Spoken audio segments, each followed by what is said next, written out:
نوکونڈی میں کچروں کی بھرمار اور کوڑا کرکٹ کے انبار لگنے سے شہریوں کو مشکلات کا سامنا ہے۔ مختلف گلیوں میں کچرے کے بڑے بڑے ڈھیر جمع ہو گئے ہیں۔ ہوائیں چلنے سے کچرے، پلاسٹک کے تھیلے اور پرانے بوسیدہ کپڑوں کے ٹکڑے گھروں میں آ جاتے ہیں۔ شہر کے مختلف گلی کوچوں میں کچرے کی ڈھیر جمع ہے۔ کوڑا کرکٹ اور کچرا کو ٹھکانے لگانے کی مناسب جگہ نہ ہونے کی وجہ سے لوگ جہاں خالی پلاٹ یا ویران مقام دیکھتے ہیں اسے کچرا دان کی شکل میں تبدیل کرتے ہیں۔ بوائز ہائر سیکنڈری اسکول اور نادرا کے عقب میں کچروں کی ڈھیر کا ماجگاہ بن چکی ہے، جس سے عام راہگیر سمیت اسکول کے بچے، اساتذہ اور مقیمین کو مشکلات کا سامنا ہے۔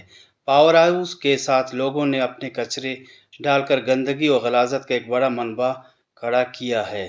مغربی بازار میں جا بجا غلاظت اور گندگی کے ڈھیر لگ گئے ہیں۔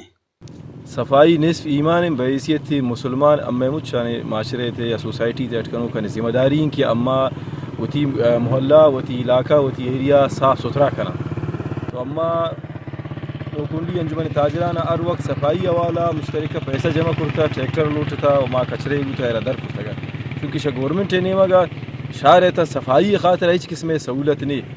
اما دے میں سابقہ ایم پی ہے، بار بار ہمیں چیزیں التجا کرتن کہ یک منی ڈپری بھی یک لوڈری بھی تاکہ ہر جگہ سوسائٹی تھا محلے تھا کچرا نے ڈیر رسن آچست کنک بین زورک بین شما گندگائے تے پشتا باسٹویں کچرے ڈیرے بازار مین ان ایریا ہے کہ یک road government higher secondary school کے لیے ٹوین اسکول ان پورا شارے اور اسی کرا نادرے انت نادرے دفتر انت میں شارے اور یہ کچرے دوڑ دے گا ان کلی والا یہ مچھا یہ کچرا پلاسٹک کھائیں یہ میں کلی ایک انسان تھا اور شیشے کے بعض غیر صفائی صورتحال پیدا ہوئے گئے تو نی گزارش انسا بلدیے نمائندان کیا ہمیں صفائی بھی تو ہمیں علاقے کا کچرا پیشان صفائی بندوبست کرنا تاکہ ہمیں علاقے میں جان شاہ چک جیت۔ عوامی حلقوں نے حکام بالا سے اپیل کی ہے کہ نوکونڈی کے مختلف گلیوں میں صفائی ستھرائی اور کچروں کے ڈھیر کو ٹھکانے لگانے کے لیے خطیر فنڈز ریلیز کر کے شہر کو خوبصورت بنانے کے لیے اقدامات اٹھائے جائیں۔ وش نیوز، نوکونڈی۔